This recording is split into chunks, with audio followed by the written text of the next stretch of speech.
저는 죽어도 상관없어요. 하지만 이 아이만은 살려주세요. 눈보라 속에서 들려온 신음은 사람 목소리라기보다 살려달라는 운명의 울음 같았답니다. 산골에 홀로 살아가고 있던 선비는 홀린 듯 문을 열었지요. 여인은 쓰러지며 마지막 힘으로 품속의 아기를 내밀었습니다. 이보게, 정신 좀 차려보시오. 아이가 벌써 보랏빛으로 변하지 않았소. 정신을 잃어가는 여인과 아기를 작은 방 안으로 들인 바로 그 순간 바깥에서 거친 외침이 들려왔어요. 여기다! 이 문을 부숴라! 폭설이 지붕을 짓누르던 밤, 문 앞에 쓰러진 여인과 그 여인이 목숨을 걸고 지킨 아기의 정체가 무엇이기에 온 나라의 살수들이 이 산골까지 들이닥친 걸까요? 사연 시작 전 구독 한 번만 눌러주신다면 그곳으로 행운이 가득 깃들기를 바라겠습니다. 북풍한 설이 몰아치던 동짓날 밤, 산골 선비 김승진은 빈속을 맹물로 채우며 낡은 이불 아래서 추위를 견디고 있었답니다. 오두막 안은 온데간데 없이 차가웠고 아궁이 속에는 제 한 줌만이 서늘하게 남아있을 뿐이었지요. 승진은 헌 책 한 권을 뒤적이며 촛불 심지를 아껴가며 글을 읽고 있었습니다. 애구구 배에서는 꼬르륵 소리가 나고 등어리는 얼음장 같구먼. 그래도 성현의 말씀이라도 읽어야 이 모진 추위를 이길 수 있겠지. 춥다, 추워. 그렇게 중얼거리던 승지의 입에서는 하얀 입김이 모락모락 피어올랐지요. 삼경 무렵이었습니다. 갑자기 정강이까지 쌓인 눈을 헤치고 누군가 부서질 듯 오두막 문을 두드리는 소리가 적막한 산중에 울렸답니다. 콰당 콰당 그 소리가 어찌나 급박하던지 듣는 사람 가슴이 덜컥 내려앉을 지경이었지요. 아니, 이 깊은 밤중에 대체 누가 문을 이리 부수려 드는가? 혹시 배고픈 산짐승이라도 내려온 게야? 누구쇼? 누구요? 승지가 서둘러 문을 열자 살을 애듯 차가운 눈바람과 함께 핏기 없는 여인이 보자기 뭉치를 안은 채 방바닥으로 고꾸라졌습니다. 어찌나 야위고 초췌한 모습인지 마치 귀신이라도 본 것 같았답니다. 아이고, 이게 무슨 일이야. 이보시오. 정신 좀 차려보시오. 여보시오. 승지는 깜짝 놀라 여인을 부축했는데 여인의 품 안에는 태어난 지 얼마 안 된 갓난아이가 추위에 질려 입술이 파랗게 변한 채 가쁜 숨을 내쉬고 있었습니다. 아이의 숨소리가 신락같이 가늘어져 가고 있는 것이 아니겠습니까? 여인의 발치에는 날카로운 얼음, 조각에 찢긴 비단 옷자락이 너덜거렸고 눈 위로는 점점이 핏자국이 이어져 있었습니다. 어디선가 급히 도망쳐온 모양이었지요. 부인, 내 말이 들리시오? 어허, 이 아이 좀 보게. 몸이 얼음덩어리 마냥 꽁꽁 얼었구먼. 얘야, 제발 눈 좀 떠보거라. 정신 좀 차려봐. 승지가 여인의 뺨을 두드렸으나 여인은 기절한 듯 꿈쩍도 하지 않았습니다. 다만 아이만 연약하게 울음을 터뜨리고 있을 뿐이었지요. 이앙, 이앙. 그 울음소리가 어찌나 처연하던지 듣는 사람 마음이 애일 지경이었답니다. 승지는 급히 아궁이를 살폈으나 땔감은 이미 바닥난 상태였습니다. 마당 구석에는 눈에 젖어 얼어붙은 잔가지 몇 개뿐 불을 지필 만한 것이라고는 아무것도 없었지요. 이를 어쩌면 좋을꼬. 아이는 곧 숨이 넘어갈 것 같고 불을 지필 나무는 한 가치도 없으니 이 어린 목숨을 그냥 보낼 수는 없이 내 책이라도 태워야겠구나. 아이의 숨소리가 점점 가늘어지는 것을 확인한 승지는 주저없이 방 한편에 놓인 낡은 책궤를 향해 도끼를 치켜들었습니다. 그 책궤 안에는 조상 대대로 내려온 수백 권의 유교, 경전과 가문의 족보가 담겨 있었던 것입니다. 조상님들, 이 불효자를 용서하십시오. 책은 나중에 다시 베꼈으면 되지만 사람 목숨은 한 번 가면 끝이 아니옵니까? 지금은 사람을 살리는 게 먼저입니다. 에잇. 승진은 마음을 굳게 먹고 도끼를 내리쳤습니다. 광. 조상 대대로 내려온 책괴가 단번에 박살나며 마루 위에 흩어지지요. 성현의 말씀이 적힌 귀한 책들이 바닥에 뒹굴었습니다. 승진은 성현의 말씀이 적힌 종이 뭉치와 묵직한 나무 판자들을 아궁이 속으로 쑤셔 넣고 불을 붙였습니다. 마른 종이가 타오르며 붉은 불꽃이 일어났고 냉골이던 방 안에는 이내 매캐한 연기와 함께 온기가 돌기 시작했답니다. 여인이 미약하게 눈꺼풀을 떨었습니다. 아이도 따스한 기운을 느꼈는지 울음을 그치고 조용해졌지요. 승진은 책괴의 다리를 부러뜨려 불기를 키우고 마지막 남은 쌀 한 줌을 맷돌에 갈아 미음을 쏘어 여인에게 먹였습니다. 자, 조금씩 삼켜보시오. 죽지 말고 살아야지. 이 어린아이를 봐서라도 정신을 똑바로 차려야 하오.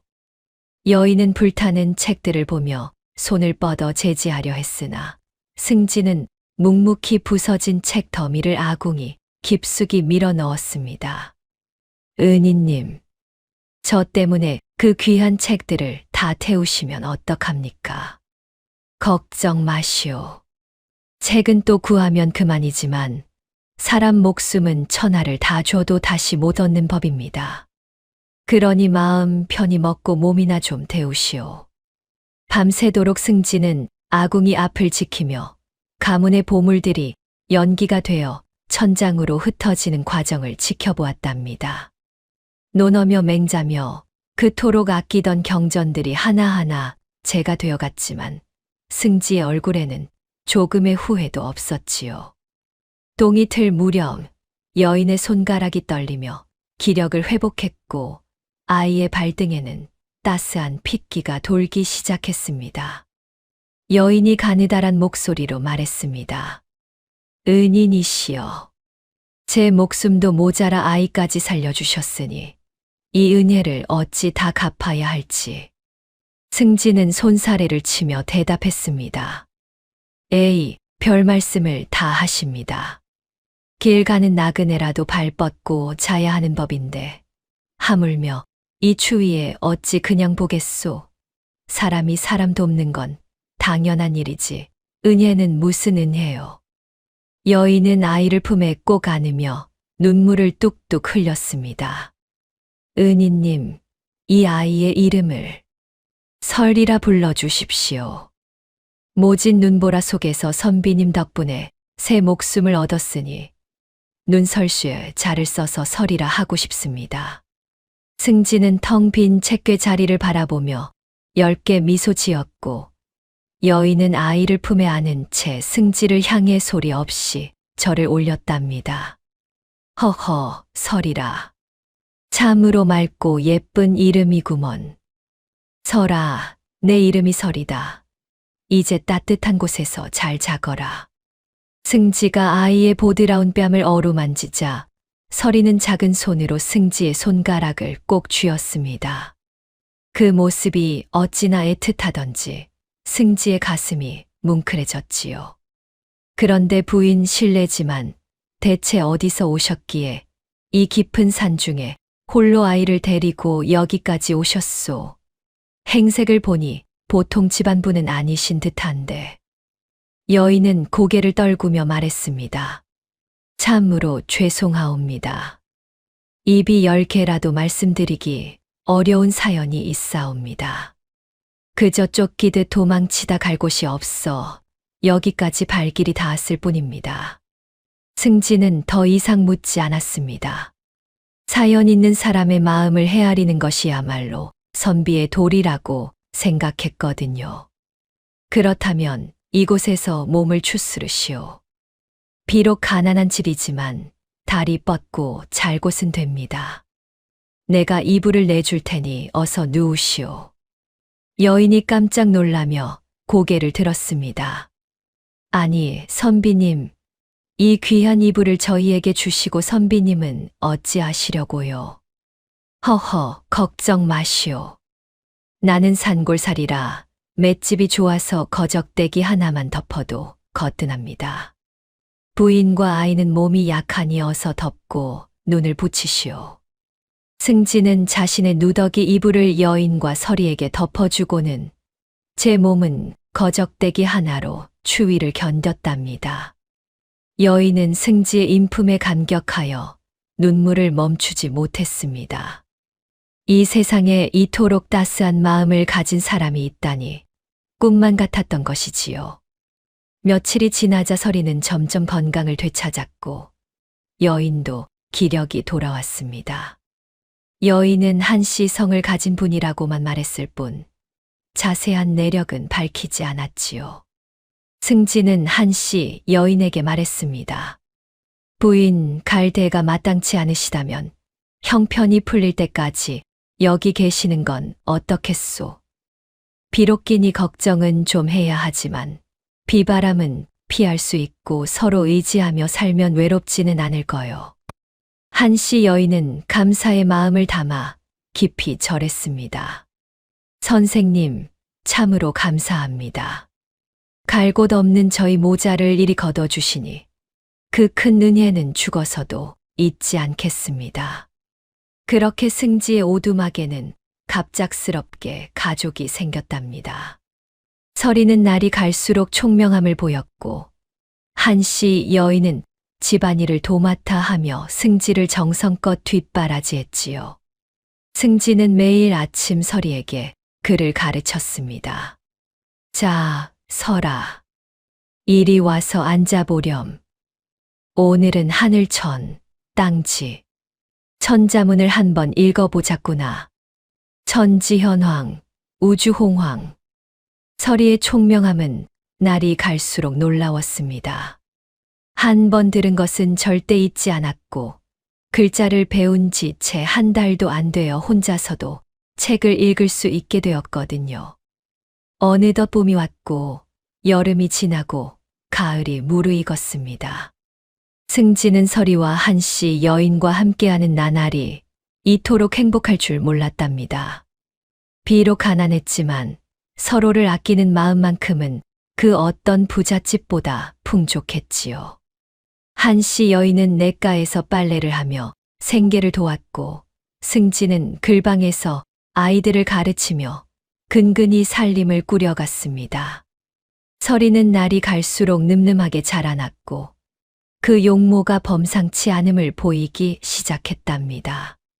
하지만 이런 평화로운 나날이 영원히 계속될 리는 없었습니다. 멀리 도성에서는 무서운 음모가 꾸며지고 있었거든요. 바로 영의정 조휘익의 간악한 계략이 시작되고 있었던 것입니다.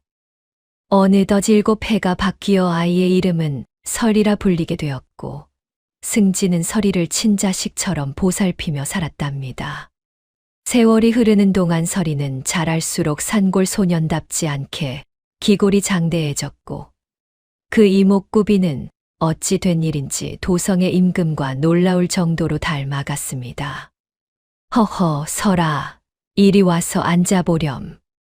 오늘은 맹자 한 구절을 읽어보자꾸나. 글 속에 길이 있고 복이 있는 법이란다. 승지는 산 너머 서당에서 얻어온 헌책으로 서리에게 글을 가르쳤으나 서리는 산짐승을 사냥하고 나무를 해오는 일에 더 능숙했지요. 특히 활쏘기만큼은 타고난 재주가 있어서 백발백중으로 노루와 토끼를 잡아오곤 했답니다. 아버님, 보세요. 오늘은 통통하게 살이 오른 꿩 2마리를 잡아왔습니다요. 어머님과 함께 든든하게 고기국이라도 끓여 먹읍시다. 서리가 화를 메고 돌아올 때마다 마을 사람들은 혀를 찼습니다. 7살 아이가 어른도 하기 어려운 일을 척척 해내니 신기하기도 하고 한편으로는 시샘스럽기도 했거든요. 에잉, 저놈 손속 좀 보게나. 7살짜리가 노루를 잡다니 귀신이 곡할 노릇이구먼. 저 자식, 압이 없는 주제에 어찌 저리 똘똘한가. 참으로 묘한 일이야. 묘한 일. 마을 사람들은 압이 없는 자식을 키운다며 승질을 비웃었고, 특히 고을 사또의 아들은 서리의 남루한 옷차림을 보며 침을 뱉었습니다. 이봐, 거지 새끼야. 내 놈이 사냥 좀 한다고 어깨에 힘을 주느냐? 어디서 주인집 아들 앞에서 대가리를 빳빳이 세우고 있어. 당장 무릎 꿇고 빌지 못해. 서리는 멸시를 당할 때마다 입술을 꽉 깨물며 참았으나 그의 눈빛에는 평범한 백성에게서 볼 수 없는 서슬퍼런 위엄이 서려 있었답니다. 마치 천리를 내다보는 매의 눈빛 같았지요. 한편 도성에서는 무서운 일이 벌어지고 있었습니다. 영의정 조휘익의 수아들이 세자의 초상화를 들고 집집마다 들쑤시며 실종된 혈육을 찾고 있었습니다. 여봐라, 누구든 이 초상화 속 아이와 조금이라도 닮은 자식을 보거든 즉시 관가에 신고하라. 만약 숨겨줬다가는 그날로 3대를 멸할 줄 알아라. 조휘익은 자신의 손자를 왕위에 올리기 위해 진짜 세자를 찾아 제거하려 혈안이 되어 있었답니다. 그 무서운 마수가 점점 산골 마을로 뻗어오고 있었지요. 사또의 아들은 서리의 비범한 외모를 시기하여 마을을 수색하던 관리들에게 서리의 존재를 밀고 했습니다. 나리, 제 말 좀 들어보십시오. 저기 산골 오두막에 김선비가 키우는 이상한 아이가 하나 있사옵니다. 얼굴이 아주 훤칠한 게 보통 백성 놈들과는 기품이 하늘과 땅 차이옵니다. 이 말을 들은 관리는 눈을 번뜩였습니다. 뭐라, 산골에 그런 아이가 있단 말이냐? 그래, 생김새가 어떠하더냐? 자세히 말해보아라, 어서. 승진은 마을 어귀에 낯선 사내들이 나타나 서리의 생김새를 묻고 다닌다는 소식을 전해 듣고 가슴이 철렁 내려앉았습니다. 아이고, 이게 웬일인가? 도성놈들이 왜 갑자기 우리 서리를 찾는단 말인가? 심상치 않구나, 심상치 않아. 한씨 여인도 심상치 않은 기운을 느꼈습니다.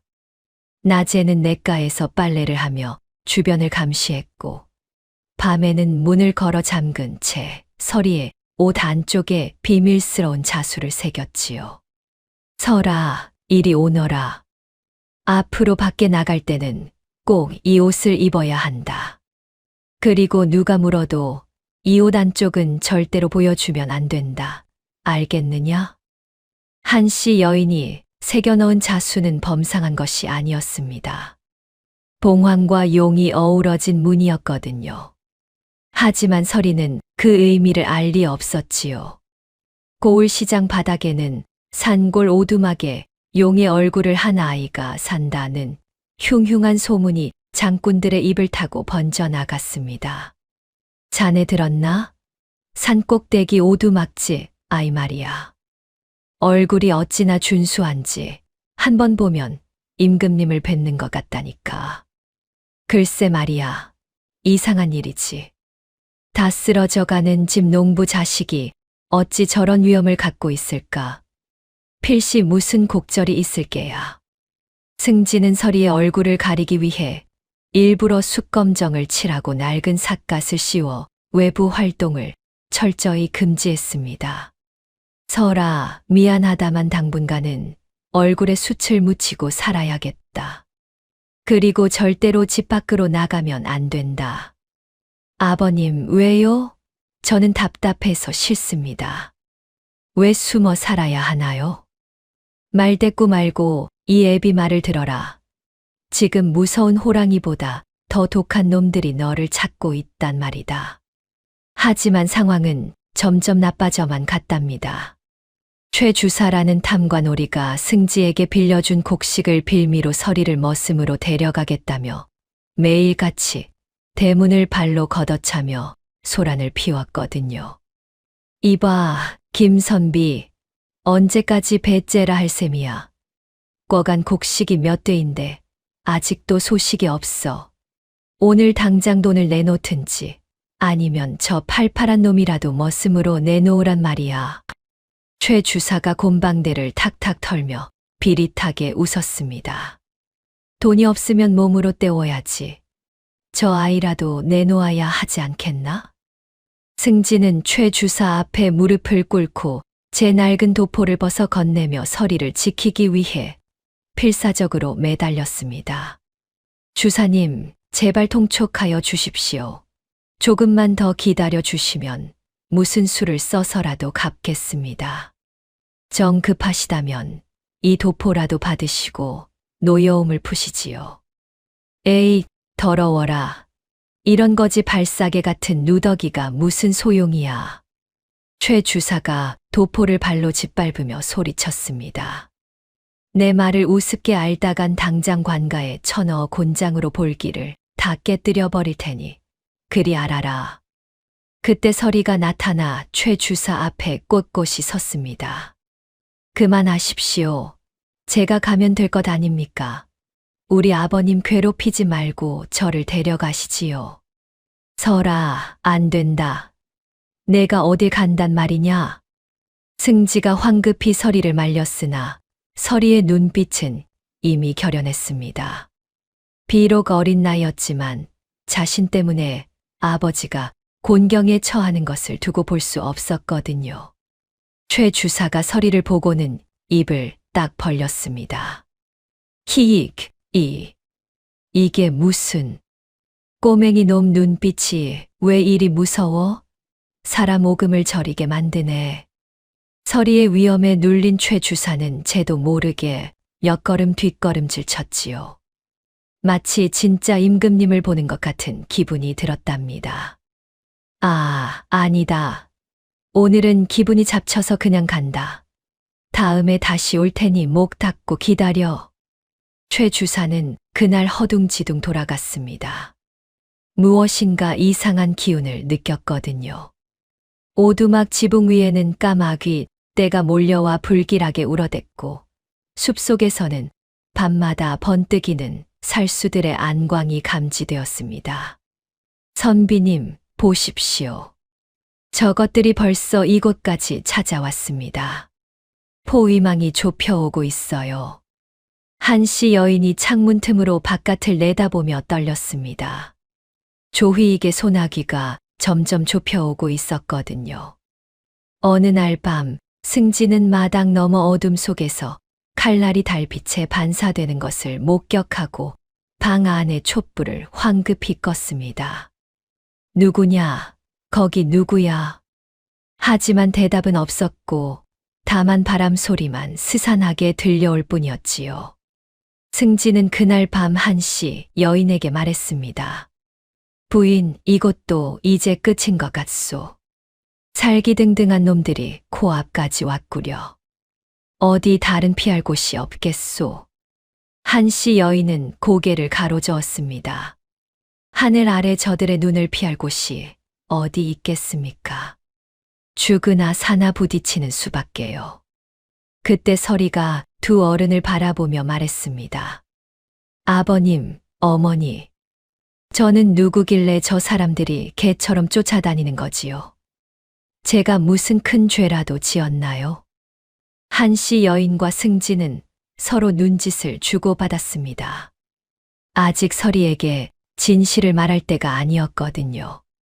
설아, 너는 죄를 지은 게 아니란다. 내가 너무나 귀하고 소중한 아이라서 욕심 많은 나쁜 놈들이 너를 가로채려 하는 것이야. 걱정 마라. 아버지가 죽어도 너만은 살릴 테니까. 승지의 말에 서리는 고개를 끄덕였습니다. 비록 어렸지만 자신을 둘러싼 위험을 감지하고 있었거든요. 밤이 깊어갈수록 오두막 주변의 기운은 더욱 삼엄해졌습니다. 조휘익의 촉수가 마침내 이곳까지 뻗쳐왔던 것이지요. 곧 무서운 일이 벌어질 것 같은 예감이 모든 이의 가슴을 짓눌렀답니다. 서리는 승지의 보약으로 쓸 산삼을 캐기 위해 아무도 발을 들이지 않는 뒷산 만장봉 절벽으로 홀로 향했답니다. 마을 사람들조차 범이 나온다며 기피하는 그 험한 곳이었지요. 아이고, 우리 아버님이 요즘 밤새 기침을 하시느라 잠도 못 주무시니.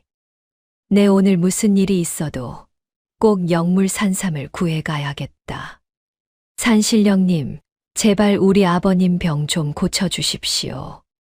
서리는 나탄자루와 삼태기를 메고 가파른 산길을 올라갔습니다. 안개가 자욱한 바위 뒤에서 갑자기 집채만한 호랑이가 안광을 내뿜으며 나타나 포효하자 산천의 모든 생명이 숨을 죽였답니다. 으르르르. 그 소리가 어찌나 무시무시하던지 새들은 모두 둥지로 숨어버렸고 벌레 소리조차 끊어졌지요. 히익, 저게 뭐야? 산만한 호랑이가 앞을 턱하니 막아서네. 어흥하고 울부짖으니 내 간장이 다 녹아내리는구나. 하지만 내가 여기서 겁을 먹으면 우리 아버님 약은 누가 구한단 말이냐. 이놈 호랑아, 길을 비키지 못할까. 내 눈을 똑바로 보아라. 하지만 서리는 물러서지 않았습니다. 낫자루를 다잡으며 호랑이의 눈을 정면으로 노려보았거든요. 그 기세에 밀린 호랑이가 섣불리 덤벼들지 못하고 주춤거렸답니다. 허허, 참으로 기이한 일이로다. 고작 7살밖에 안 된 어린아이가 산중의 제왕 앞에서도 눈 하나 깜짝 안 하고 길을 내뿜다니 예사 자손이 아니로구나. 그때 누더기를 걸친 노스님이 지팡이를 짚고 안개 속에서 나타나 호랑이를 향해 짧은 주문을 외웠습니다. 옴마니 반매훔. 호랑이는 노스님의 지팡이 소리에 꼬리를 내리고 숲속으로 사라졌고 스님은 서리의 얼굴을 뚫어지게 바라보았지요. 아니, 스님은 누구신데 이 험한 곳에 계십니까?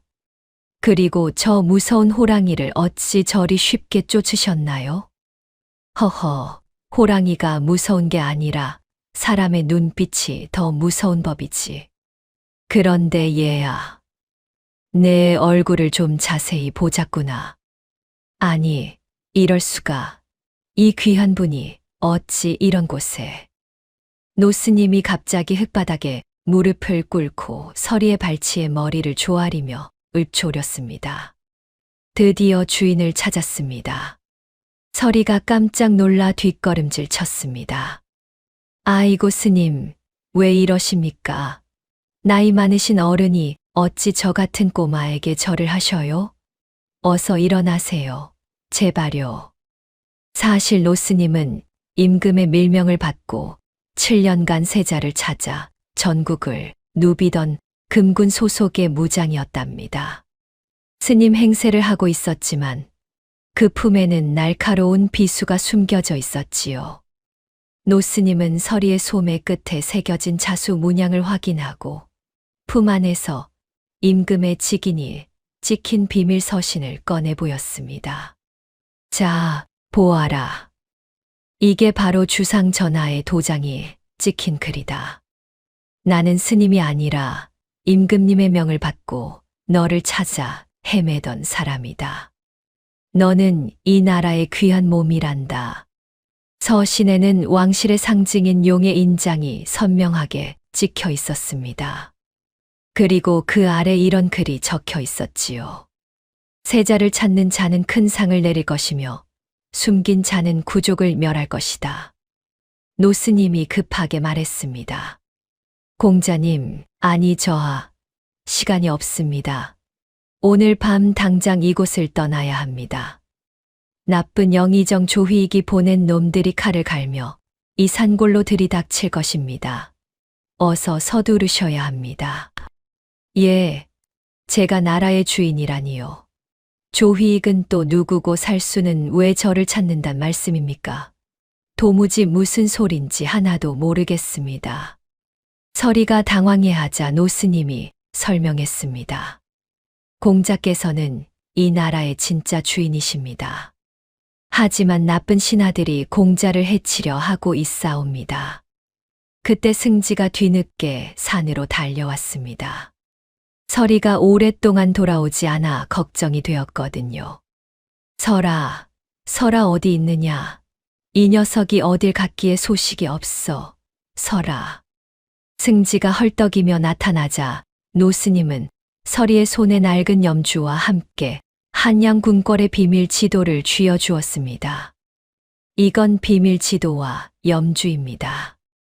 목숨보다 소중히 간직하십시오. 나중에 큰 도움이 될 것입니다. 승지는 뭔가 심상치 않은 분위기를 느꼈습니다. 아니, 스님, 우리 설이한테 뭘 주시는 겁니까? 그리고 왜 아이 앞에서 절을 하고 계셔요? 노스님이 승지에게 말했습니다. 설이의 위솥을 벗겨 등을 확인해 보시옵소서. 승지가 설이의 옷을 걷어 올리자 그곳에는 삼태성 모양의 붉은 점 3개가 은은한 빛을 내고 있었답니다. 아니, 이게 뭐야? 우리 설이 등에 왜 이런 붉은 점 3개가 있단 말인가? 어제까지만 해도 그냥 점인 줄 알았는데 오늘 보니 광채가 나는구나. 이게 대체 무슨 일입니까? 선비님, 이게 바로 세자 저하의 증표입니다. 하늘이 점지한 왕실의 자손이란 말입니다. 노스님의 말에 승지는 온몸에서 힘이 쭉 빠졌습니다. 지난 7년 동안 키워온 아이가 알고 보니 이 나라의 세자였다니. 노스님은 자신의 정체를 드러내지 말 것을 당부하며 말했습니다. 이제 곧 큰 싸움이 벌어질 것입니다. 내가 군사들을 불러올 테니 저기 고갯마루에서 신호가 떨어질 때까지 어떻게든 버티십시오. 아시겠습니까? 오두막으로 돌아온 승지는 벽장 깊숙한 곳에 숨겨두었던 튼튼한 집신새 켤레와 괴나리 보찜을 꺼냈답니다. 한씨 여인은 승지의 다급한 모습을 보고 무슨 일인지 눈치챘지요. 선비님, 드디어 그날이 온 모양이군요. 7년이나 숨겨왔는데 결국 저들이 냄새를 맡았나 봅니다. 어서 짐을 챙기십시오. 한씨 여인이 떨리는 목소리로 말했습니다. 그동안 마음속으로 준비하고 있던 순간이었거든요. 승지는 설이를 불러앉히고 진실을 말해 주었습니다. 설아, 잘 듣거라. 너는 내 아들이기도 하지만 이 나라 만백성을 보살펴야 할 진짜 주인이란다. 너를 죽이려는 악당들이 오고 있으니 어서 도망쳐야 해. 아버님, 제가 왕이라니요. 저는 그냥 아버님 아들 설이로 살고 싶습니다. 무서워요, 아버님. 설아, 강해져야 한다. 나중에 다 설명해 줄 테니 지금은 아비 손 꼭 잡고 가자. 마당 어귀에서 횃불 무리가 길게 늘어서서 산을 오르기 시작했습니다. 저 멀리서부터 들려오는 발걸음 소리와 갑옷 부딪히는 소리가 점점 가까워지고 있었지요. 킥, 저거 좀 보게. 횃불이 수십 개도 넘네. 저 나쁜 놈들이 칼을 뽑고 달려오는구나. 설아, 여인아, 어서 뒷문으로 나가자. 서둘러. 승지는 설이의 손을 잡고 뒷문으로 빠져나갔습니다. 한씨 여인도 필요한 물건만 챙겨 뒤따랐지요. 숲속에서는 부엉이 울음소리를 흉내 내는 살수들의 신호가 사방에서 들려왔답니다. 부엉, 부엉. 하지만 그 소리가 어찌나 어색하던지 가짜인 줄 금세 알 수 있었지요. 부엉이 소리가 왜 저리 요란해? 저건 진짜 부엉이가 아니라 사람 놈들이 서로 신호를 주고받는 거야. 우리를 포위하려나 보군. 쉿, 숨소리도 내지 말고 이리로 따라오너라. 승지와 설이 일행의 숨통을 조여오는 포위망이었습니다. 아이고, 길이 막혔네. 저기 검은 옷 입은 놈들이 칼을 뽑고 서 있어. 어쩌면 좋단 말인가. 승지는 어둠 속에서 길을 찾아 나아갔습니다. 노스님이 알려준 비밀 통로를 따라 깊은 골짜기로 향했지요. 그런데 앞에서 갑자기 검은 복면을 쓴 자들이 나타났습니다. 헤헤헤, 어딜 그리 급히 가시나? 꼬맹이 놈만 내놓으면 곱게 보내줄 텐데 말이야. 이리 내놔. 날카로운 칼끝이 달빛에 번뜩였답니다. 조휘익이 보낸 살수들이었지요. 이놈들, 감히 누구 몸에 손을 대려느냐. 서라, 어머니 뒤로 얼른 숨어라. 내가 이 나탄 자루로 내 놈들을 막아낼 테니. 승지가 낫을 들고 살수들 앞을 막아섰습니다. 비록 선비였지만 사랑하는 가족을 지키기 위해서는 목숨을 걸 각오가 되어 있었거든요. 이 선비놈이 죽고 싶어 환장을 했나? 나탄 자루로 우리 칼을 막겠다고? 웃기지 마라. 당장 그 아이 내놓지 못할까? 못 내준다. 내 목을 베어갈지언정 이 아이는 털끝 하나 못 건드린다. 이 나쁜 놈들아. 승지의 단호한 대답에 살수들이 일제히 칼을 뽑았습니다. 살벌한 기운이 어둠 속을 가득 채웠지요. 그때 한씨 여인이 품속에서 무언가를 꺼내며 외쳤습니다. 네 이놈들, 이 옥패를 보고도 칼을 거두지 않겠느냐. 이게 무엇인지 똑똑히 보란 말이다. 그것은 바로 반쪽짜리 봉황 옥패였답니다. 달빛을 받아 신비롭게 빛나는 그 옥패를 본 살수들이 잠시 주춤거렸지요. 저건 진짜 세자만 가질 수 있다는 봉황 옥패 아니야? 저게 왜 저 여편네 손에 있는 거지? 진짜인가? 가짜인가? 살수들도 그 옥패의 의미를 알고 있었던 것입니다. 그것은 바로 진짜 세자만이 가질 수 있는 증표였거든요. 하지만 그들의 주저함도 잠시뿐이었습니다. 에이, 속지 마라. 요즘 세상에 가짜가 어디 한둘이냐. 일단 저놈들 싹 다 잡아서 가져가면 그만이야. 잡아라. 살수들이 다시 달려들려던 그 순간이었습니다. 저 멀리서 말발굽 소리가 요란하게 울려 퍼졌지요. 두두두두, 다 비켜라. 임금님의 친위대가 왔다. 저 나쁜 놈들을 모조리 잡아라. 노스님이 보낸 신호를 받고 달려온 관군들이었답니다. 붉은 깃발을 휘날리며 달려오는 기마병들의 모습이 마치 천군만마 같았지요. 깊은 숲속 동굴로 피신한 뒤 한씨 여인은 품속 깊이 간직했던 붉은 비단 보자기 하나를 승지에게 내놓았답니다. 그 보자기가 어찌나 고운지 마치 궁중에서 났을 법한 비단이었지요. 이것을 보시옵소서. 한씨 여인이 보자기를 조심스럽게 풀자 그 안에서는 눈이 부시게 빛나는 반쪽짜리 봉황 문양의 옥패가 나왔답니다. 단면은 날카로운 칼에 잘린 듯 거칠었고 마치 누군가 억지로 쪼갠 것 같았지요. 승지가 깜짝 놀라며 물었습니다. 아니 부인, 이 어두컴컴한 동굴 속에서 이토록 눈부시게 빛나는 보물이 대체 무엇이오? 비단결은 또 어찌 이리 고운지 내 평생 이런 귀한 물건은 머리털 나고 처음 보는구려. 한씨 여인은 7년 전 그 참혹했던 밤을 회상하며 떨리는 목소리로 말했습니다. 반정의 밤 임금께서 세자를 떠나보내며 옥패를 반으로 쪼개어 말씀하시길 다시 만날 증표로 삼자고 하셨사옵니다. 그날 밤의 참상이 한씨 여인의 눈앞에 다시 떠올랐지요. 궁궐 곳곳에서 들려오는 비명소리와 칼 부딪히는 소리, 그리고 피로 물든 복도를 달려 나오던 기억이 말입니다. 선비님, 그때를 생각하면 지금도 자다가 벌떡 일어날 지경입니다. 사방에서 칼을 든 괴한들이 들이닥치고 불길은 하늘까지 치솟는데 주상 전하께서 눈물을 흘리며 이 옥패를 제 손에 꼭 쥐어주셨습니다. 이 아이만은 꼭 살려다오. 이 반쪽 옥패가 우리 부자를 다시 이어줄 것이다 하시면서요. 그런데 부인께서는 어찌하여 그때까지 침묵을 지키셨소? 한씨 여인이 고개를 숙이며 대답했습니다.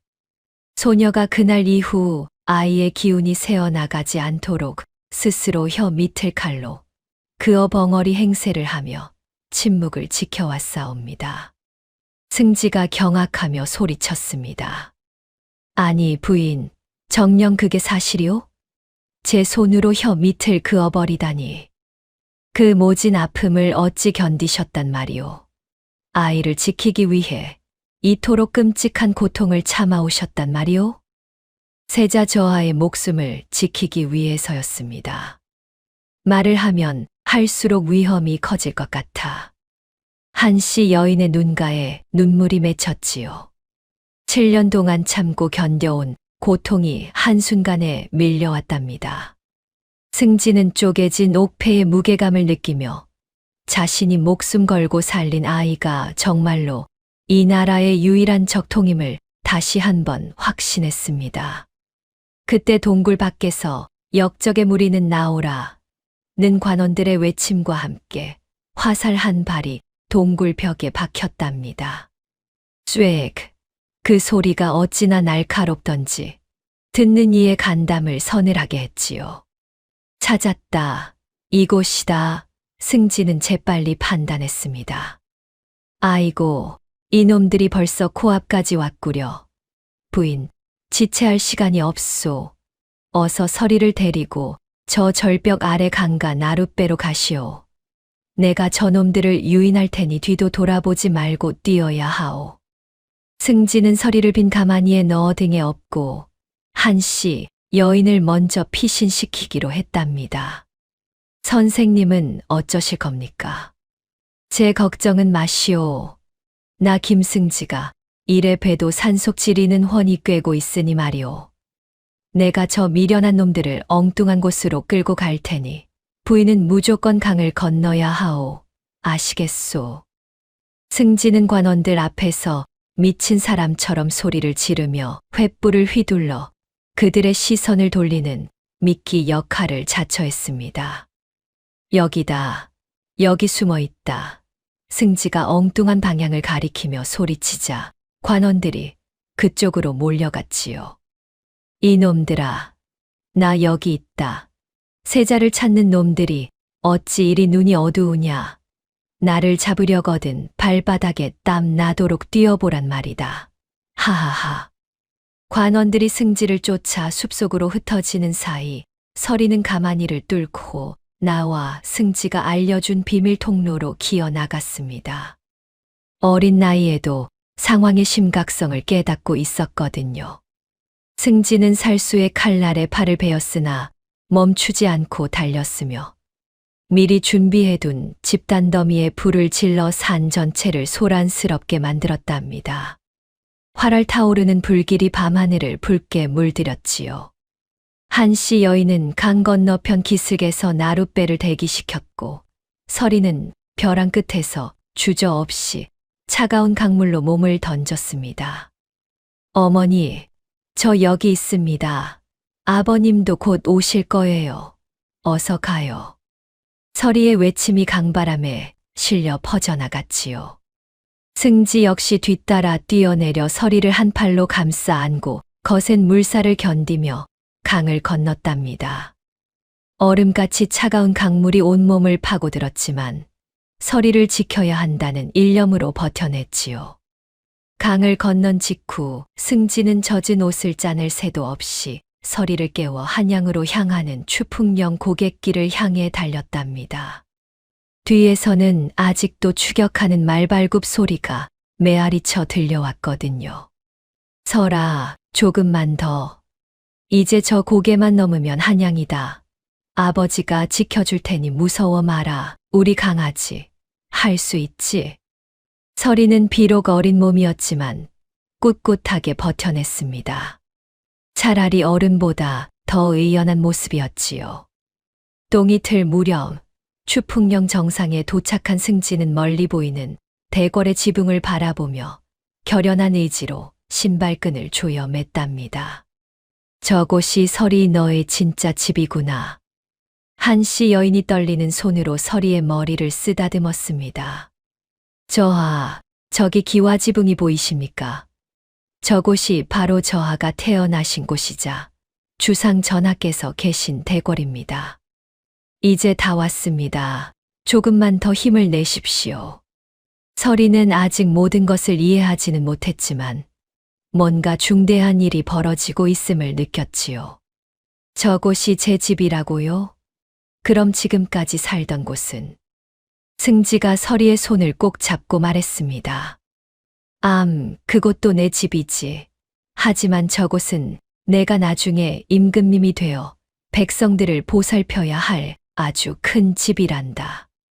이제 당당하게 들어가자꾸나. 승지는 마지막 남은 기력을 쏟아부어 고갯길을 내려갔습니다. 하지만 조휘익의 마수는 이미 그들을 앞질러 기다리고 있었답니다. 고갯마루 저편에서 검은 그림자들이 움직이기 시작했지요. 최후의 결전이 코앞에 다가온 것입니다. 한씨 여인이 품속에서 옥패를 꺼내 단단히 쥐었습니다. 선비님, 보십시오. 저기 검은 무리가 길을 막고 있습니다. 이제 정말로 물러설 곳이 없군요. 죽기로 싸우는 수밖에요. 승지는 고개를 끄덕이며 말했습니다. 그렇소. 이제 더 이상 숨을 곳은 없소. 서리가 두 어른을 번갈아 바라보며 물었습니다. 아버님, 어머님, 저 사람들 눈빛이 너무 무서워요. 우리 정말 괜찮을까요? 승지가 서리의 어깨에 손을 올리며 대답했습니다. 허허, 설아, 걱정 마라. 정직하게 사는 사람은 무서울 게 하나도 없단다. 오히려 저 나쁜 놈들이 내 눈빛을 보고 벌벌 떨게 될 거다. 고개 빳빳이 들고 걷자꾸나. 멀리서 다시 말발굽 소리가 들려왔습니다. 이번에는 사방에서 몰려오고 있었지요. 조휘익이 총력을 기울여 포위망을 좁혀오고 있었답니다. 승지는 서리를 등에 업고 마지막 힘을 내어 달렸습니다. 한양 성문이 저 멀리 보이기 시작했지요. 하지만 그 성문에 닿기 전에 마지막 시험이 기다리고 있었답니다. 끝까지 가야 한다, 설아. 끝까지. 승지의 숨소리가 점점 바빠졌지만 그의 발걸음은 결코 멈추지 않았습니다. 서리의 운명이, 그리고 이 나라의 운명이 바로 이 순간에 달려 있었거든요. 영의정 조휘익은 추풍령 길목에 자신의 사병인 최고의 살수 10여 명을 배치하여 그물망을 쳐두었답니다. 그들은 모두 검은 복면으로 얼굴을 가린 채 나무 뒤에 숨어 있었지요. 고갯마루 좁은 길목에 들어서자마자 검은 복면을 쓴 자들이 나무 위에서 낙하하며 승지와 서리를 포위했습니다. 번개처럼 빠른 움직임이었지요. 기익! 갑자기 하늘에서 시커먼 놈들이 뚝 떨어지네. 선비님, 조심하십시오. 이놈들, 감히 누구 길을 막아서느냐. 더 이상 갈 곳이 없다. 살수장이 긴 칼을 뽑아 들며 으름장을 놓았습니다. 아이만 내놓으면 내 가문의 명예는 돌려주마. 그 말에 승지가 코웃음을 쳤습니다. 허튼 소리 마라. 명예라고. 임금님을 배반하고 어린 세자 저하를 죽이려는 역적 놈들 입에서 어찌 명예라는 말이 나오느냐. 매 오늘 이 나탄 자루로 내 놈들의 그 더러운 주둥이를 닥치게 해주마.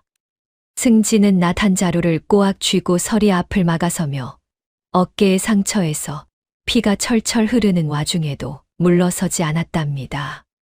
살수장이 칼을 휘두르자 승지가 낫으로 막아냈지만 날카로운 칼날이 승지의 허벅지를 관통했습니다. 으악! 이놈들. 겨우 이 정도로 나를 쓰러뜨릴 줄 알았느냐. 내 다리는 잘릴지언정 내 아들 서리는 절대로 못 데려간다. 이거나 먹어라. 승지가 비명을 지르는 대신 서리의 발목을 잡으려는 적의 손등을 낫으로 내리찍었지요. 피가 튀어오르며 살수가 손을 움켜쥐고 뒤로 물러섰답니다.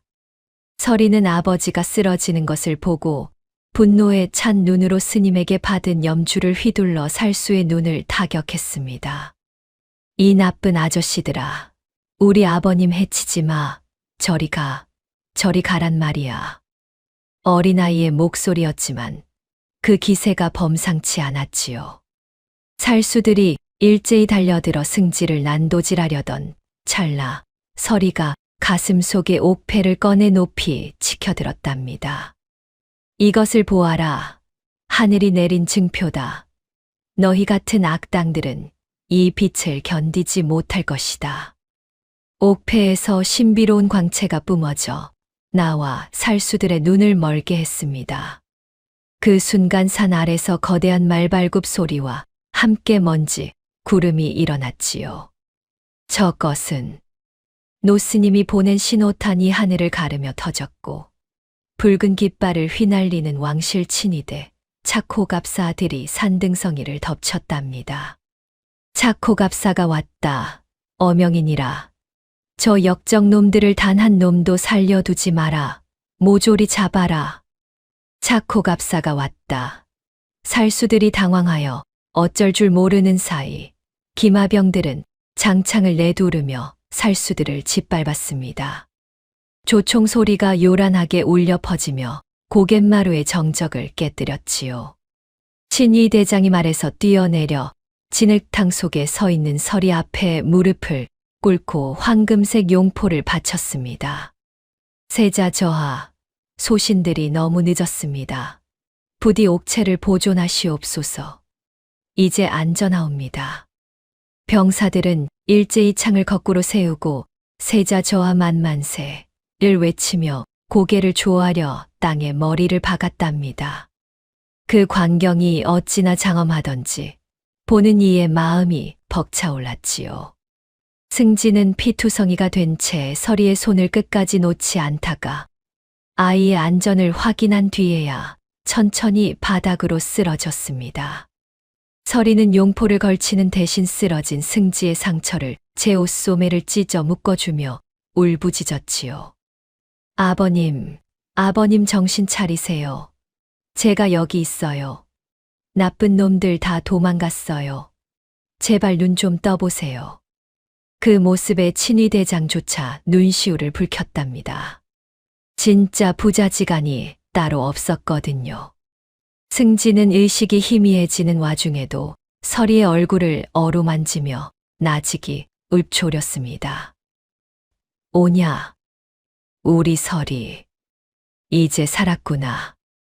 이제 대궐로 가서 훌륭한 임금님이 되어야 한다. 다행이다. 참으로 다행이야. 한씨 여인이 달려와 서리를 끌어안으며 눈물을 쏟았습니다. 세자 저하, 드디어 아버님께 돌아가실 수 있게 되었습니다. 친위 대장이 말했습니다. 임금께서 7년 동안 세자 저하를 그리워하셨사옵니다. 어서 궁으로 모시고 가야겠습니다. 하지만 서리는 쓰러진 승지를 떠나려 하지 않았지요. 안 됩니다. 우리 아버님도 같이 가야 해요. 이분이 저를 키워주셨고 저 대신 칼을 맞으셨단 말이에요. 이분은 저의 진짜 아버님이십니다. 친위 대장이 고개를 끄덕였습니다. 그렇게 하겠사옵니다. 이분이야말로 나라의 은인이십니다. 승지를 가마에 태우고 서리와 한씨 여인을 호위하며 친위대는 한양 성문을 향해 달렸답니다. 길가에 늘어선 백성들이 세자의 귀환 소식을 듣고 모여들어 환호성을 질렀지요. 아이고, 저분이 진짜 세자 저하시래. 7년 만에 살아오셨다니. 이게 웬 형사냐. 나라에 이제야 빛이 들어오는구나. 만세, 만만세. 하지만 서리의 마음은 무겁기만 했습니다. 피를 흘리며 의식을 잃은 승지를 바라보니 가슴이 미어질 것 같았거든요. 대궐문에 도착하자 임금이 친히 나와 기다리고 있었습니다. 7년 만에 보는 아들의 모습에 임금의 눈가에는 눈물이 맺혔지요. 내 아들아, 정말 내 아들이구나. 임금이 떨리는 손으로 서리의 얼굴을 어루만졌습니다. 아바님, 아바님 맞으시지요? 제가 너무 늦게 왔습니다. 하지만 아바님, 저를 구해주신 저기 가마 안의 은인부터 꼭 좀 살려주십시오. 제발 부탁입니다. 임금은 서리의 효성에 감동하며 즉시 어의를 불러 승지를 치료하게 했답니다. 그리고 궁궐 안별당에 서리와 한씨, 여인을 모시며 정성껏 돌봤지요. 며칠 뒤 승지가 깨어나자 서리는 무릎을 꿇고 절했습니다. 아버님, 이제 정신이 드세요? 제가 얼마나 걱정했는지 아세요? 다시는 아프지 마세요. 승지는 웃으며 서리의 머리를 쓰다듬었습니다. 이 늙은이는 괜찮다. 서리 내가 무사해서 다행이구나. 임금이 승지 앞에 나아가 깊이 절했습니다. 선비님, 참으로 고맙소. 내 자식을 7년이나 품어주시고 목숨까지 바쳐 지켜주셨으니 이 은혜를 어찌 다 갚아야 할지 모르겠소. 과인이 선비님께 큰 빚을 졌소이다. 아이고, 임금님, 이게 무슨 말씀이십니까? 저는 그저 사람의 도리를 다했을 뿐입니다. 어서 일어나십시오. 황송하옵니다. 임금이 승지 앞에 나아가 깊이 절했습니다. 과인의 아들을 7년 동안 목숨 걸고 지켜주신 은혜 어찌 갚을까 하오. 임금님, 그런 큰 절은 받을 수 없사옵니다. 승지가 황급히 일으켜 세우려 했으나 임금은 끝까지 절을 올렸지요. 이것이 아비의 도리요. 내 아들을 살려주신 분께 마땅히 해야 할 예의요. 그런데 이때 뜻밖의 소식이 들려왔답니다. 영의정 조휘익이 가짜 세자를 내세워 반란을 일으켰다는 것이었지요. 상감마님, 큰일 났습니다. 저 역적 조휘익이 가짜 아이를 세자라고 속여서 군사들을 몰고 궁궐 문턱까지 왔습니다. 진짜 세자 저하가 가짜라고 우겨대며 난리를 피우고 있사옵니다. 신하가 급히 달려와 보고했습니다. 조휘익의 마지막 발악이 시작된 것이었답니다. 임금의 얼굴이 굳어졌습니다. 그 역적놈이 끝까지 악행을 멈추지 않는구나. 서리가 나서며 말했습니다. 아바님, 제가 나가겠습니다. 제가 직접 가서 저 나쁜 조휘익의 거짓말을 만백성 앞에 밝히겠습니다. 제가 진짜라는 걸 보여주겠어요. 설아, 안 된다. 저들은 칼을 든 무법자들이다. 너무 위험해. 하지만 서리의 의지는 확고했습니다. 진실은 반드시 드러나는 법입니다. 저를 믿어주십시오. 승지도 일어나 말했습니다. 임금님, 저도 함께 가겠습니다. 제가 7년 동안 이 아이를 어떻게 키웠는지, 저놈들이 어떤 짓을 했는지 제 목숨을 걸고 증언하겠습니다. 한씨 여인이 품속에서 옥패를 꺼내며 말했습니다. 이것으로 진실을 증명할 수 있을 것입니다. 임금이 자신의 옥패 반쪽을 꺼내 한씨 여인의 것과 맞춰보았습니다. 두 조각이 완벽하게 들어맞으며 봉황의 형상이 완성되었지요. 자, 보아라. 이것이 바로 하늘이 내린 증거다. 내 아들과 나를 이어주는 이 옥패가 합쳐졌으니 이제 그 어떤 거짓도 통하지 않을 것이다.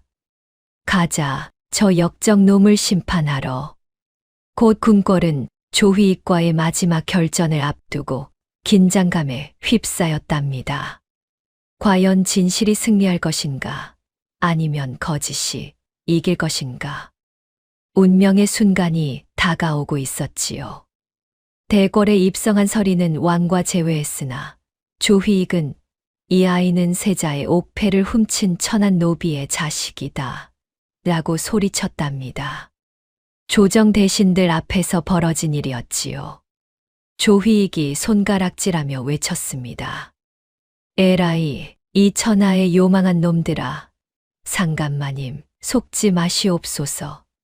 저놈이 진짜 세자라면 어찌 구질구질한 산골 농부놈 밑에서 7년이나 굴렀겠습니까? 저기 묶인 선비놈이 옥패를 훔쳐다가 세자 흉내를 내게 시킨 게 틀림없사옵니다. 당장 저 사기꾼 놈들을 능지처참해야 합니다. 대신들 사이에서 웅성거림이 일어났습니다. 조휘익의 말에 일리가 있다고 생각하는 이들이 있었거든요. 영의정 대감 말씀이 천번 만번 옳소. 어찌 왕실의 귀한 핏줄이 저런 거렁뱅이 같은 선비 밑에서 자랄 수 있단 말이오? 이건 말도 안 되는 일이오. 조휘익은 승지가 세자를 납치하여 7년 동안 가짜 교육을 시켰다며 승지를 역적으로 몰아 국문장에 세웠답니다. 여봐라, 저 유괴범 놈을 당장 형틀에 묶어라. 나라의 기틀을 흔든 대역죄인 김승지를 아주 가혹하게 다스려야 한다. 승지는 만신창이가 된 몸으로 형틀에 묶였고 조휘익은 그의 무릎 위에 무거운 돌을 올리는 압수령을 가했지요. 돌의 무게가 어찌나 무거웠던지 승지의 다리뼈가 삐걱거리는 소리까지 들렸답니다. 이 독종 같은 놈, 아직도 입을 안 열 것이냐? 내 놈이 진짜 세자는 어디다 갖다 버리고 저 가짜 놈을 데려왔는지 바른 대로 대란 말이다. 여봐라, 돌을 더 얹어라. 뼈가 가루가 될 때까지 꽉꽉 눌러버려.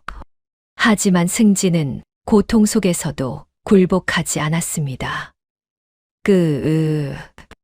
이 천벌을 받을 역적놈아, 아무리 내 다리를 부러뜨려 봐라. 진실이 변하나. 저 아이는 하늘이 이 나라에 내린 진짜 주인이시다. 너희 같은 나쁜 놈들이 감히 누구를 해치려 드느냐. 내 목을 칠지언정 거짓은 말하지 않겠다. 뼈가 으스러지는 소리가 들려도 자백을 거부했거든요. 조휘익이 더 무거운 돌을 가져오라 명령하며 소리쳤습니다. 이놈이 끝까지 오기를 부리는구나. 좋다. 내 놈 다리가 먼저 부러지나 내 인내심이 먼저 바닥나나 해보자. 더 눌러라. 아주 지식여버려. 그때 조휘익은 가짜 증인들을 내세워 서리의 친부모라고 주장하는 노비 부부를 국문마당으로 끌어들였답니다. 자, 상감마님, 여기 저 아이의 진짜 애비애미가 왔습니다. 어서 말해보아라. 저기 저 아이가 내 놈들 자식이 맞느냐? 억지로 끌려온 노비 부부는 떨면서 조휘익이 시킨 대로 거짓 증언을 했습니다. 아이고, 나리. 예. 저 아이가 저희가 낳은 자식이 맞구먼요. 가난해서 내다 버린 놈인데 어찌 저 선비 놈 손에 들어갔나 봅니다요. 제발 살려만 주셔요, 나리.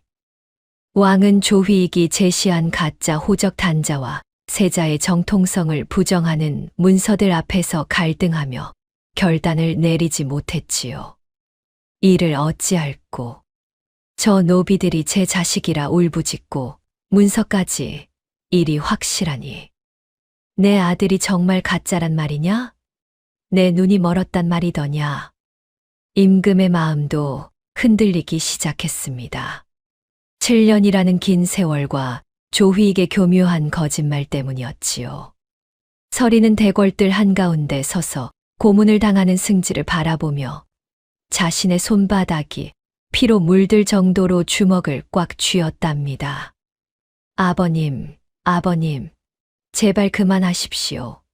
우리 아버님이 무슨 죄가 있다고 저리 괴롭히십니까? 제가 가짜라면 저를 죽이시고 우리 아버님은 제발 놓아주십시오. 어린 가슴의 분노와 슬픔이 끓어올랐거든요. 하지만 조휘익은 집행관을 시켜 승지의 목에 칼을 씌우고 다음 날 동이 틀 무렵 처형하겠다는 어명을 강압적으로 끌어냈습니다. 상감마님, 더 돌 것도 없습니다. 내일 새벽 동이 트자마자 저 역적 김승지의 목을 쳐서 저작거리에 내걸어야 합니다. 그래야 나라의 기강이 바로 섭니다. 감옥에 갇힌 한씨 여인은 조휘익의 수하들에게 자결을 강요받으며 온갖 회유와 협박을 견뎠답니다. 야, 이 상궁년아. 내가 입만 한번 뻥긋하면 살려준다니까. 저 선비가 세자를 훔쳤다고 딱 한마디만 해. 그럼 너도 살고 내 가족도 산다니까.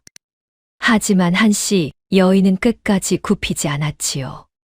밤이 깊어지자 승지는 감옥 바닥에 제 손가락 끝에서 흘러나오는 피로 임금을 향한 마지막 상소문을 적어 내려갔답니다. 상감마님, 이 못난 신은 죽어도 여한이 없사옵니다. 다만 저 아이, 우리 설이 저 아마는 꼭 지켜주시옵소서. 저 아이의 눈망울을 보시면 아시지 않습니까? 제발 통촉하여 주시옵소서. 조휘익은 제 방에서 가짜 세자를 세우고 왕위를 찬탈할 음모가 적힌 비밀 장부를 정리하며 승리의 미소를 지었습니다. 하하하. 이제 다 끝났다. 내일이면 저 성가신 선비놈은 목이 날아갈 것이고 저 꼬맹이는 내 손바닥 안에 쥐가 되겠지. 조선의 왕좌가 이제 내 코앞이로구나. 대궐 밖에서는 승지의 인품을 아는 유생들이 모여 통곡하며 그의 구명을 요청하는 시위를 벌였지요. 아이고, 하늘도 무심하시지. 저토록 의로운 선비를 역적으로 몰아 죽이다니. 김승지는 충신이다. 충신을 살려내라. 설이는 밤새도록 부왕의 처소 앞에서 석고대죄하며 승지의 목숨만은 살려달라고 간청했답니다. 아바님, 제발요. 저를 7년 동안 밥 먹여 키워주신 분입니다. 저분은 절대 역적이 아닙니다. 제 목숨을 대신 가져가시고 우리 아버님은 살려주세요. 아바님. 어린 몸이 추위에 떨어도 꿈쩍하지 않고 저를 올렸지요. 임금의 마음도 복잡했습니다. 7년 만에 찾은 아들이지만 조휘익의 말에도 일리가 있어 보였거든요. 하늘은 구름에 가려 달빛조차 사라졌고 국문장 주변에는 망나니의 칼 가는 소리만이 날카롭게 울려 퍼졌답니다. 슥슥 내일 새벽이면 이 칼로 저 선비 목을 댕강 날려야겠구먼. 날이 아주 잘 들었어. 그 소리가 어찌나 섬뜩하던지 듣는 이의 간담을 서늘하게 했지요. 똥이 트기 직전 승지는 형틀 위에서 담담히 하늘을 우러러보며 마지막 숨을 고르고 있었습니다. 설아, 울지 마라. 아버지는 괜찮다. 내가 무사히 대궐에 들어왔으니 나는 이제 죽어도 여한이 없다. 부디 좋은 임금님이 되어야 한다. 조휘익이 나타나 마지막으로 승지를 조롱했습니다.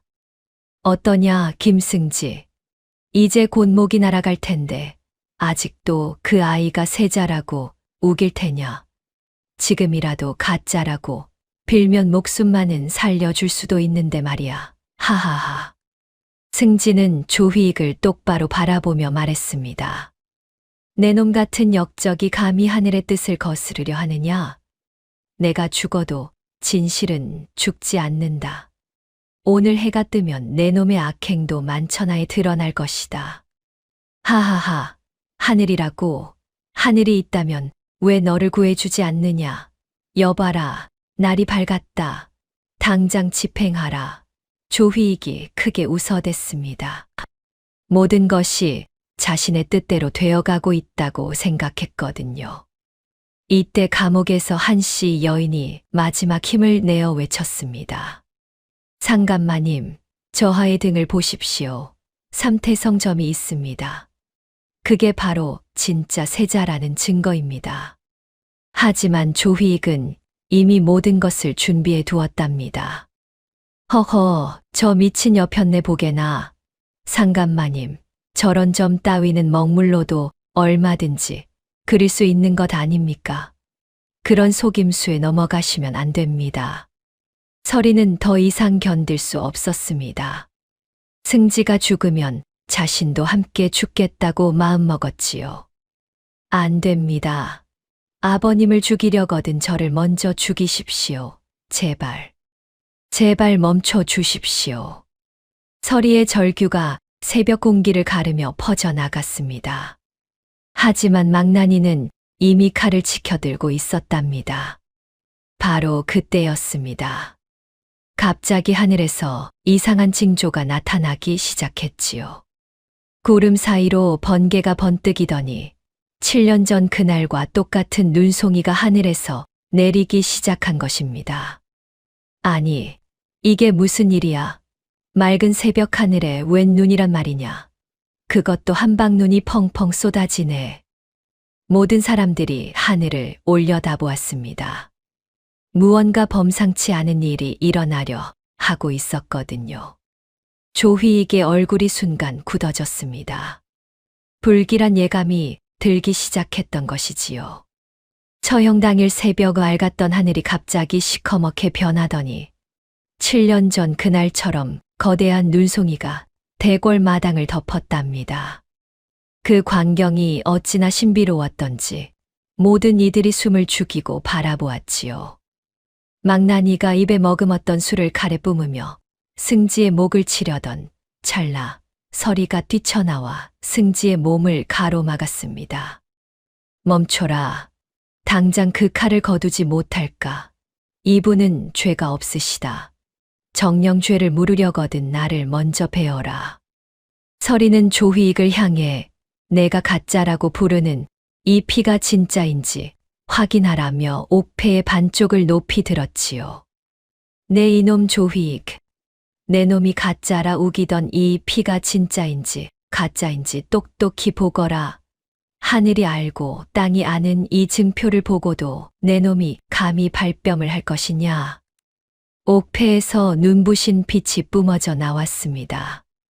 그 빛이 어찌나 찬란하던지 보는 이들의 눈이 부실 정도였답니다. 왕은 자신이 7년 동안 품어왔던 나머지 반쪽 옥패를 꺼냈고 두 조각이 마주 닿자 완벽한 봉황의 형상이 완성되었습니다. 아, 이 문양은 틀림없구나. 7년 전 내가 직접 쪼개어 건넸던 그 옥패가 맞구나. 내 아들아, 정녕 내가 살아 돌아왔단 말이냐. 아이고, 내 아들아. 옥패가 하나로 합쳐지는 순간 대궐 마당에 있던 모든 이들이 무릎을 꿇었지요. 하늘이 내린 증표였거든요. 동시에 승지는 품속에서 조휘익이 7년 전 살수들에게 내렸던 친필 밀지를 극적으로 꺼내 던졌답니다. 상감마님, 이 종이를 보시옵소서. 조휘익이 7년 전 어린 세자 저하를 죽이라고 제 손으로 직접 써서 살수들에게 내린 명령서이옵니다. 이래도 저자가 충신이라 하겠습니까? 그 밀지에는 조휘익의 도장과 친필이 선명하게 새겨져 있었습니다. 조휘익이 당황하여 소리쳤지요. 에잇, 저건 가짜다. 저 선비놈이 나를 음해하려고 가짜로 꾸민 것이란 말이다. 상감마님, 믿지 마시옵소서. 여봐라, 저 역적 놈들이 더 입을 놀리지 못하게 당장 목을 쳐라. 어서. 조휘익이 군사들에게 당장 승지의 목을 베라고 소리쳤습니다. 하지만 그 순간 마른 하늘에서 거대한 벼락이 조휘익의 발치를 강타했답니다. 화르르릉. 그 충격으로 조휘익은 국문장 바닥에 나동그라졌고 벼락이 친 자리에는 조휘익이 숨겨두었던 가짜 세자 옥립 계획서와 반역의 문서들이 흩어져 만천하에 공개되었지요. 천벌이다. 하늘이 노하셨다. 저것 좀 보시오. 조휘익이 숨겨둔 영모 문서가 땅속에서 튀어나왔소. 이 나쁜 놈, 이제는 도망도 못 가게 생겼구나. 문서들에는 조휘익의 간악한 계획이 낱낱이 적혀 있었답니다. 진짜 세자를 죽이고 자신의 손자를 왕위에 앉히려 했던 무서운 음모 말입니다. 왕은 옥패의 완벽한 결합과 하늘의 징벌을 확인하고는 조휘익의 관대를 현장에서 벗기고 압송하라 명했습니다. 여봐라, 저 역적 조휘익을 당장 포박하라. 관대를 벗기고 지하 옥방에 쳐넣어라. 하늘이 벌을 내린 저놈을 한치의 용서도 없이 다스릴 것이니라. 대신들은 일제히 바닥에 무릎을 꿇고 진짜 세자 저하시옵니다. 천세, 천세, 천천세를 연호했답니다. 그 소리가 대궐 전체에 울려 퍼졌지요. 왕은 형틀로 내려가 승지의 포박을 직접 풀고 그의 손을 잡으며 7년 전의 무심함을 눈물로 사죄했습니다. 선생, 이 못난 임금을 용서하시오. 내 눈이 멀어 선생 같은 충신을 죽이려 했다니. 내 정령 선생에게 죽을 죄를 지었소. 선생이 아니었다면 내 아들을 영영 못 볼 뻔했소이다. 아니옵니다. 상감마님. 이제라도 진실이 밝혀졌으니 저는 죽어도 여한이 없사옵니다. 세자 저하가 무사하시니 그것으로 족하옵니다. 서리는 승지의 품에 안겨 아버님, 우리가 이겼습니다 라고 말하며 참았던 눈물을 터뜨렸지요. 그 모습이 어찌나 애틋하던지 보는 이들도 모두 울음을 터뜨렸답니다. 아버님, 우리 이제 헤어지지 마요. 제가 아버님 꼭 지켜드릴게요. 우리가 이겼어요, 아버님. 눈보라가 거짓말처럼 멈추고 구름 사이로 찬란한 황금빛 태양이 떠올라 국문장을 환하게 비추었습니다. 마치 하늘이 진실의 승리를 축복하는 것 같았지요. 한씨 여인은 감옥에서 풀려나 서리를 향해 말로 다 할 수 없는 감격의 절을 올렸습니다. 세자 저하. 아이고, 우리 저하. 드디어 모든 것이 제자리를 찾았습니다. 죽은 듯 살아온 지난 7년 세월이 이제야 보상을 받는구려. 백성들은 대궐문 밖에서 환호성을 질렀고 승지의 이름은 순식간에 온 나라에 의로운 선비의 상징으로 퍼졌답니다. 김승지 만세, 의로운 선비님이 나라를 구했다. 저런 분이 정승이 되어야지. 그렇고 말고. 백성들의 외침이 하늘을 찌를 듯했지요. 조휘익은 결박당한 채 끌려가면서도 악에 받쳐 소리쳤습니다. 이럴 리가 없어. 내가 어떻게 꾸민 일인데. 고작 저 가난뱅이 선비 놈 하나 때문에 내 공든 탑이 무너지다니. 억울하다. 억울해. 하지만 아무도 그의 말에 귀 기울이지 않았답니다. 하늘의 뜻을 거스른 자의 말 따위 들을 가치도 없었거든요. 임금은 서리의 손을 잡고 말했습니다. 아들아, 고생 많았다. 이 아비가 부족해서 너를 그 모진 세월 고생시켰구나. 이제는 절대로 내 손을 놓지 않으마. 서리가 고개를 저으며 대답했습니다. 아닙니다, 아바님. 덕분에 저는 세상에서 가장 따뜻한 아버지를 한 분 더 얻었는걸요. 저를 키워주신 저분이 바로 제 진짜 아버지이십니다.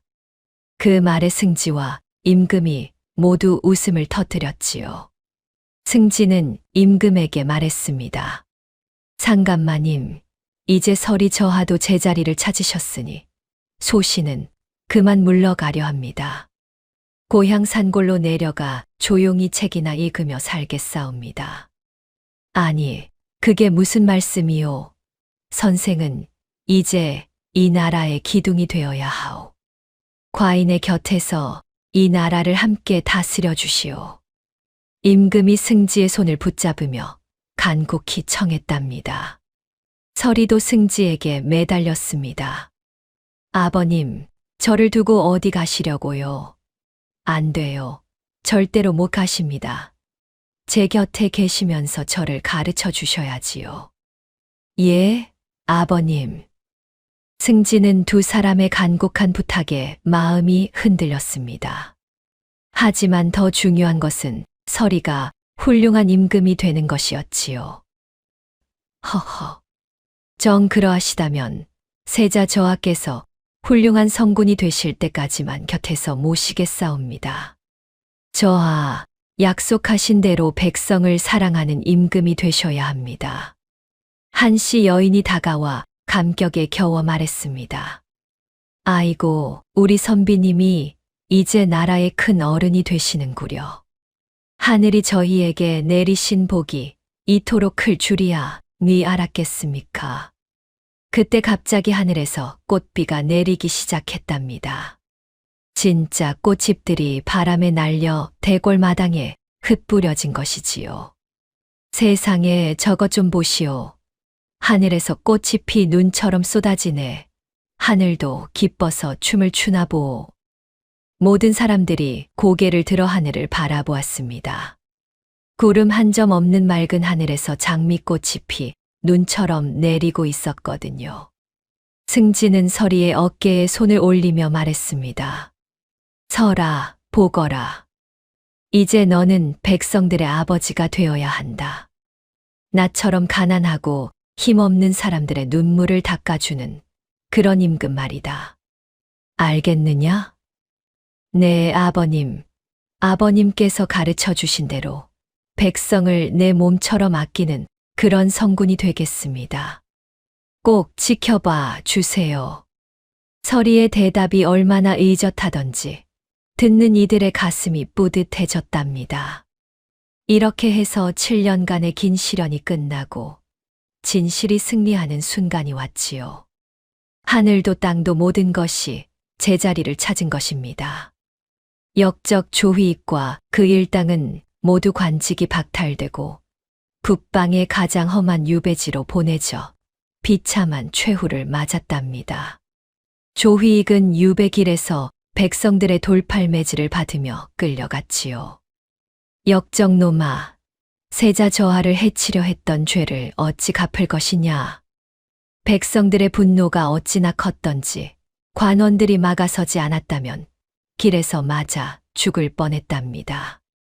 승진은 공신 중에 공신으로 추대되어 정승의 자리에 올랐으며 왕은 그에게 국부에 준하는 예우를 갖추었습니다. 선생이야말로 이 나라의 진짜 기둥이시오. 임금이 승지에게 최고 품계의 관복을 내리며 말했지요. 그 관복이 어찌나 화려하던지 마치 무지개 같았답니다. 서리는 늠름한 세자가 되어 나라를 돌보았고 매년 동짓날이면 승지와 함께 산골 오두막터를 찾아가 제사를 지냈습니다. 아버님, 여기가 제가 처음 사람 구실을 배운 곳입니다. 오두막터에는 이제 아름다운 정자가 세워져 있었지요. 임금이 직접 명령하여 은예각이라는 현판까지 달았답니다. 승지는 자신을 살리기 위해 불탔던 책들을 기리며 가난한 아이들이 마음껏 글을 배울 수 있는 대규모 서원을 건립했습니다. 책은 불타도 지식은 사람의 마음에 남는다. 승지각이라는 이름의 그 서원에는 전국에서 글을 배우고 싶어 하는 아이들이 모여들었지요. 그곳에서는 신분의 높낮이 상관없이 누구나 배울 수 있었답니다.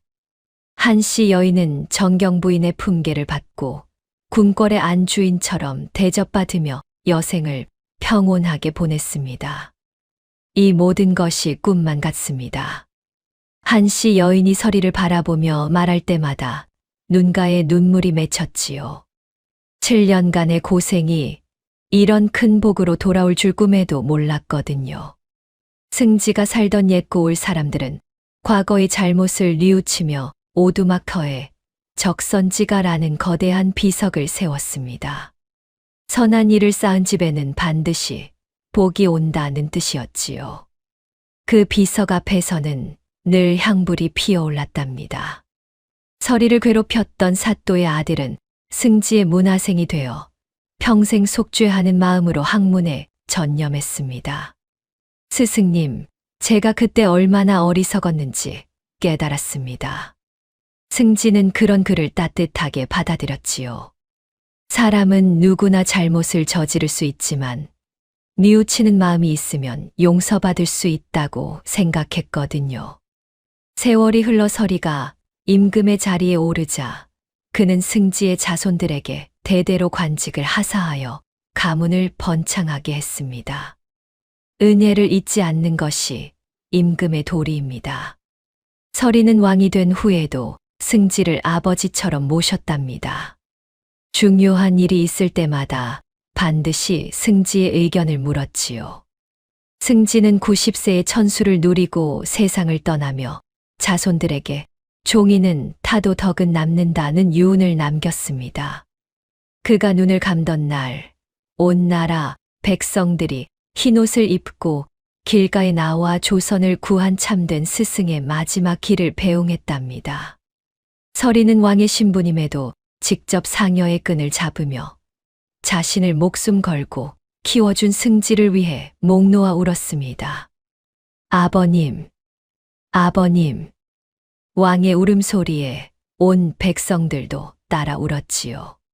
승지의 무덤가에는 사시사철 푸른 소나무가 자라났고 한겨울에도 그 주변은 눈이 쌓이지 않고 온기가 돌았답니다. 신기한 일이었지요. 저것을 보시오. 하늘도 승지 대감의 덕을 기리고 있지 않소. 지나가는 사람들이 그 광경을 보며 감탄했습니다. 정말로 승지의 무덤 주변만은 늘 따스한 기운이 감돌았거든요. 오늘날까지도 눈 오는 밤이면 그 산골에는 은은한 종이 타는 냄새와 함께 따스한 불빛이 보인다는 전설이 전해집니다. 마을 사람들은 그것을 승지 대감의 등불이라고 불렀지요. 저 불빛이 보이면 그 애에는 반드시 좋은 일이 생긴다더라. 사람들은 고난이 닥칠 때마다 이 선비의 이야기를 나누며 눈앞에 이익보다 사람의 목숨과 신의가 소중함을 되새겼답니다. 사람이 사람을 돕는 것보다 귀한 일이 어디 있겠소? 어른들이 아이들에게 들려주는 이야기 중에서도 승지 이야기는 특별했지요. 듣는 이마다 마음이 따뜻해졌거든요. 승지가 태웠던 수많은 경전들은 한 아이의 생명이 되어 조선의 가장 밝은 태양으로 다시 떠올랐습니다. 그 빛은 온 백성을 따스하게 비추었지요. 서리는 평생 백성들을 자식처럼 아끼는 성군이 되었고 그의 치세는 조선 역사상 가장 태평성대로 기록되었답니다. 임금님께서는 참으로 어진 분이시다. 마치 부모님 같으시오. 백성들의 입에서 절로 나오는 찬사였지요. 그리고 매년 동짓날이 되면 궁궐에서는 특별한 행사가 열렸습니다. 가난한 사람들에게 따뜻한 음식과 땔감을 나누어 주는 승지제였지요. 선한 일을 쌓으면 반드시 복이 온다. 이것이 바로 승지가 몸소 보여준 진리였답니다. 종이는 타서 재가 되었지만 그 선행은 영원히 빛나는 별이 되어 후세 사람들의 마음을 밝혀주었던 것입니다. 사람이 베푼 선행은 눈 속에 묻어도 반드시 봄이 오면 싹이 트는 법이라고 옛날 이야기꾼들이 전해주던 말이 정말이었던 셈이지요. 승지의 이야기는 오늘날까지도 사람들의 가슴에 깊이 새겨져 어려운 이웃을 돌아보는 마음을 일깨워주고 있답니다. 자, 여러분. 오늘 준비한 가난한 선비와 세자 저하의 기적 같은 이야기 재미나게 들으셨습니까? 자식 같은 책들을 아낌없이 태워한 생명을 살렸던 그 따뜻한 불꽃이 결국 나라를 구하는 찬란한 태양이 되어 돌아오는 것을 보니 참으로 가슴 뭉클해집니다. 덕은 쌓은 만큼 돌아오고 진실은 눈 속에 묻어도 봄이 오면 반드시 싹이 튼다는 옛말이 하나 틀린 게 없지요. 우리네 삶도 때로는 매서운 눈보라처럼 춥고 힘들 때가 있겠지만 김선비처럼 묵묵히 선을 행하며 살다 보면 반드시 하늘이 내리는 큰 복을 마주할 날이 올 것입니다. 여러분의 가슴 속에도 오늘 김선비가 피운 아궁이 불길 같은 따뜻한 정과 희망이 가득하시길 진심으로 바라봅니다. 오늘의 이야기가 당신의 마음에 작은 울림을 드렸다면 앞으로도 따뜻하고 행복한 이야기들로 찾아뵐 수 있도록 구독과 좋아요를 눌러주세요. 그리고 사연의 주인공을 위한 따뜻한 말씀도 댓글로 부탁드립니다. 당신의 오늘이 인생 최고의 하루가 되길 응원하겠습니다. 감사합니다.